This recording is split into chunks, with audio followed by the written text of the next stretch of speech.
اچھا، محمد احمد سوال کرتے ہیں کہ سر سورہ رحمان میں رب المشرقین اور رب المغربین سے کیا مراد ہے؟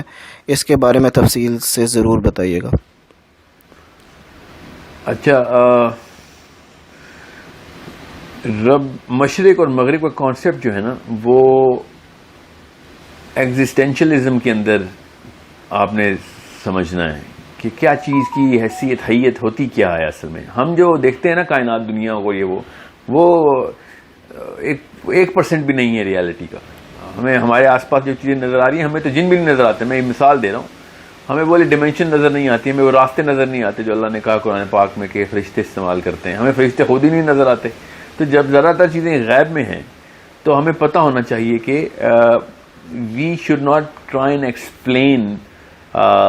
the reality of physical things or references to physical things through the acumen of the current state of knowledge، جو ہماری اس وقت کی نالج کی state ہے، دماغ جس لیول تک پہنچا ہے ہمارا سائنس کے تھرو، اللہ کے اس کلام کو سمجھنے کے تھرو جتنا بھی ہم سمجھ سکیں، تو وہ والی چیزیں اس طریقے سے آپ نے نہیں دیکھنی کہ جس طریقے سے مطلب جیسے اللہ اکبر کا مطلب ہے کہ اللہ تعالیٰ جو ہے نا وہ سب سے بڑے ہیں۔ اب وہ کتنے بڑے ہیں یہ ہمیں نہیں پتہ چل سکتا۔ فرشتے، اللہ کے نبی علیہ السلام نے کہا کہ جبرائیل امین کے 600 پر تھے ایک آسمان کے ایک سرے سے دوسرے سرے تک، تو وہ کس طرح کے تھے وہ ہمیں نہیں پتا۔ وہ بس وہ باتیں ہیں جو کہ ہمارے ایک سینسیکل پرسپیکٹو کے اندر ہم جو خود تصویر بنانا چاہیں وہ بنتی۔ تو بہرحال میں آپ کو اس کا ایکسپلینیشن اس لیے یہ پہلے اس لیے بتا رہا ہوں تاکہ آپ کو یہ بات سمجھ آ سکے۔ میں تھوڑی سی وزنی بات کرنے لگا ہوں، تھوڑی سی بھاری ہوگی یہ بات، کہ اس طریقے سے آپ نے لینئر گراف پیپر کے اوپر کائنات کا نقشہ نہیں بنا سکتے ہم، کیونکہ لینئر گراف پیپر جو ہے نا وہ تو 1D بنے گا۔ بہرحال آپ 2 ڈائمینشنل یا 3 ڈائمینشنل دنیا کو دیکھتے ہیں، اس طریقے سے اس طرح نقشہ بن نہیں سکتا جو اصل میں کائنات ہے۔ تو یہ جو آرگیومنٹ ہے نا کہ چونکہ یہ انسانوں کے لیے آیت ہے تو انسان جس جگہ پہ آیت بیٹھ کے پڑھیں گے وہاں سے مشرق یا مشرقین نکالنی ہے، تو قرآن پاک کا یہ نہج نہیں ہے۔ قرآن پاک جب اللہ تعالیٰ کی نشانیاں بتاتا ہے یا اللہ اپنے بارے میں بات کرتے ہیں تو اللہ اپنے بارے میں زمین کے ایکومن کو مد نظر رکھ کے بات نہیں کرتے۔ اللہ تعالیٰ نے کائنات کی والی، جیسے آج سورہ طارق ہے، ہم نے تو نہیں دیکھا وہ طارق تو، مگر اللہ تعالیٰ نے کہہ دیا، یا پھر فلا اقسم بمواقع النجوم سورہ واقعہ میں کہ میں قسم اٹھاتا ہوں ستاروں کی منزلوں، ہم نے تو نہیں دیکھی۔ تو جب اللہ تعالیٰ اس طرح کی بات کرتے ہیں تو وہ ہم نے یہ نہیں سوچنا کہ ہمارے ریفرنس سے بات کی اللہ تعالیٰ نے اس وقت irrelevant of any reference بتایا the grandeur of the whole symbol جس کو استعمال ہوا ہوا یہاں پہ، یا پھر نشانی اللہ کی۔ تو یہ جو آپ کا جو کانسیپٹ ہے، جو آپ کا کوشچن ہے، جس کانسیپٹ کو انووک کرتا ہے نا وہ پلورالٹی اور more than one being of a physical place which we can call the east، یہاں پہ سورہ رحمان کی جو آیت آپ نے بتائی ہے۔ سورہ رحمان کے علاوہ سورہ ایک سورت میں سورہ معارج میں رب المشارق و رب المغارب کا لفظ بھی آیا ہوا ہے، مطلب 2 سے بھی زیادہ، کئی زیادہ مشرق ہیں اور کئی زیادہ مغرب۔ اور ایک جگہ پہ قرآن پاک میں مشرق اور مغرب کا سنگولر بھی آیا ہو، ٹھیک ہے۔ اب ابن کثیر کی اس پہ جو کامنٹری ہے، quite frankly I am personally not convinced, because انہوں نے زمین کی مخلوق کے پرسپیکٹو سے بتایا کہ چونکہ سدرن ہیمسفیئر میں الگ مشرق ہے اور ناردرن ہیمسفیئر میں الگ مشرق، تو 2 مشرق مغرب ہوگی۔ اس کو ونٹر سمر کہتے ہیں ہم۔ ونٹر کا مطلب کیا ہوتا ہے کہ سدرن ہیمسفیئر اس وقت سن کے قریب ہے، زمین ایسے ٹلٹ ہے نا ہماری، تو جب وہ والا ٹلٹ سورج کی طرف جاتا ہے تو سدرن ہیمسفیئر میں گرمی ہوتی ہے اور ہمارے ہاں سردی، اور جب سورج اس طرف آ جاتا ہے ایسے تو ناردرن ہیمسفیئر اسی ٹلٹ میں سورج کے سامنے آ رہتا ہے تو وہ گرمی ہوتی ہے ہماری، اور سدرن ہیمسفیئر میں سردی ہو جاتی ہے۔ سو 2 ونٹرز اور 2 سمرز ہو گئے اس پورے کے پورے قرے کے، تو 2 مشرق اور 2 مغرب ابن کثیر نے کہہ دیا۔ مگر اور انہوں نے یہ کہا کہ پھر رب المشارق و رب المغارب جو ہے نا وہ سورہ معارج والی جو آیت ہے اس میں چونکہ یہ 2 ٹلس کے بیچ میں ہر روز زمین جو ہے وہ گھوم رہی ہے، تو وہ ہر روز سورج الگ الگ جگہ سے نکلتا ہے مشرق کی، تو وہاں پہ رب المشارق اور رب المغارب کر دیا انہوں نے, which makes it's a sensical argument. It's a very sensible thing to understand کہ yes, for a human being there are many points جہاں سے سورج نکلتا ہے, مگر اللہ تعالیٰ نے ان تینوں آیات میں سورج کا کہیں ذکر نہیں کیا ہوا. ابن کثیر نے سورج کو مشرق سمجھ لیا,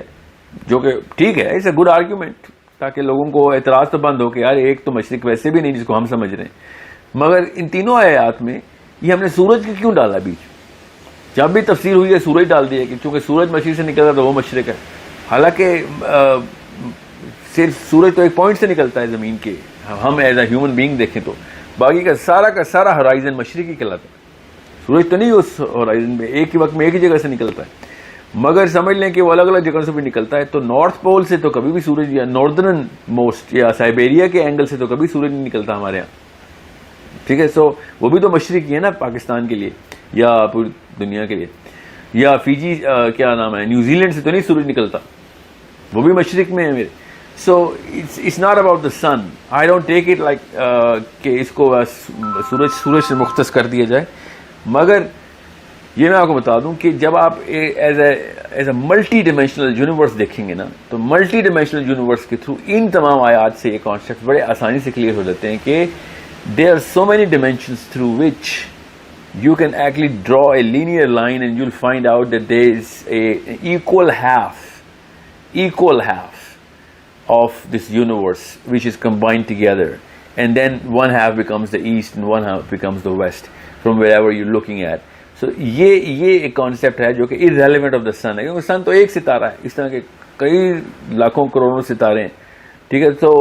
اس طریقے سے خالی ایک سورج کے تھرو مشرق کو, لفظ مشرق سے سورج کو پرماننٹ اٹیچمنٹ دے دینا, آئی تھنک اس ٹو مائیوپک, بہت چھوٹا کر رہے ہیں اس لفظ کو مشرق کو. اور اللہ تعالیٰ جب کہہ رہے ہیں کہ رب المشارق و رب المغارب, تو اس کو کس طریقے سے آپ نے دیکھنا ہے یہ آپ کو بہت آسانی سے پتہ چل جانا چاہیے کہ لیٹس ناٹ بی سو یونیلیرل کہ ایک ہی لائن پہ آپ سوچ رہے ہیں رب المشرقین اور رب المغربین کے. سو this is where I think you set your psychology کہ کہاں سے آپ نے کتنی ایک انفینٹ لیول کے اوپر اس کائنات کو دیکھنا ہے ان ٹرمز کے. جب ہم غیب کے کانسیپٹ کے بلیور, ہم تو وہ ہیں نا مسلمان ہیں, ہم تو غیب کے کانسیپٹ کے بلیور ہیں. تو ایسی احادیث آپ کو سمجھ ہی نہیں آئیں گی پھر, جیسے کہ وہ حدیث ہے جو سورج روز رات کو اللہ کے عرش کو سجدہ کرتا ہے اور پھر اجازت چاہتا ہے اور پھر صبح پھر اس کو اجازت ملتی ہے تو نکلتا ہے. تو یہ کانسیپٹ تبھی پتہ چلے گا جب آپ کو پتہ چلے گا کہ there are so many dimensions through which this whole universe is balanced. ہمیں جو چیز نظر آ رہی ہے ہم سمجھتے ہیں کہ نعوذ باللہ ہم پرائمری ہیں, ہم کوئی پرائمری نہیں ہے. ہم سے زیادہ افیکٹو چیزیں اللہ نے وہ بھی بنائی ہوئی ہیں. اللہ نے قرآن پاک میں ہی بتایا ہوا ہے کہ تم سے زیادہ بہتر مخلوقات بھی بنائی ہوئی ہیں ہم نے, اور تم سے کمتر بھی بنائی ہوئی ہیں. تو ان تمام کا جو معاملہ ہے نا, ان سب کو ایک یکمشت اینگل سے اللہ تعالیٰ یہاں پہ بتا رہے ہیں کہ دیر سو مینی مشارق اینڈ سو مینی مغارب. So just take it on a bigger and broader perspective. اس کا ایک فزکس کے کانسیپٹ کے تھرو کسی دن سیشن کر دیں گے تاکہ تھوڑی سی ایک ریلیونس آپ کو تصویر بن جائے آپ کے سامنے کہ کس طریقے سے آپ نے ایک ساتوں آسمانوں کو ایک سفیریکل ویو میں دیکھنا ہے اور عرش کو کہاں پہ پلیس کرنا ہے حدیث کے تھرو آف کورس, اور ہماری کیا اوقات بنتی ہے وہاں پہ, ہم کہاں پہ ہیں, اور یہ معراج کی جو حدیث ہے اس کے تھرو کیسے ایکسپلین ہو جاتی ہیں ساری باتیں as far as we can, اور عبداللہ بن مسعود کی کامنٹری کے ساتھ. So you will have to look at it in a way bigger and way broader perspective. I hope this clarifies کہ مطلب جن کو رب المشرقین سے مسئلہ ہو رہا ہے ان کو رب المشارق سے تو ان کے تو دھوئیں نکل جانے چاہیے کہ یہ کیا ہوا ہے. تو اتنے سارے مشرق ہیں جو کہ اللہ نے قرآن پاک میں کہہ دیا سورہ معارج میں. بہرحال سورہ رحمان میں جب 2 آئے ہیں, سورہ معارج میں کافی سارے آئے ہیں مشرق, اور ایک جگہ قرآن پاک میں صرف ایک ہی مشرق کا بھی ذکر آیا. تو this is something which is you shouldn't just pick one ayah and try and just paint the whole universe through that brush.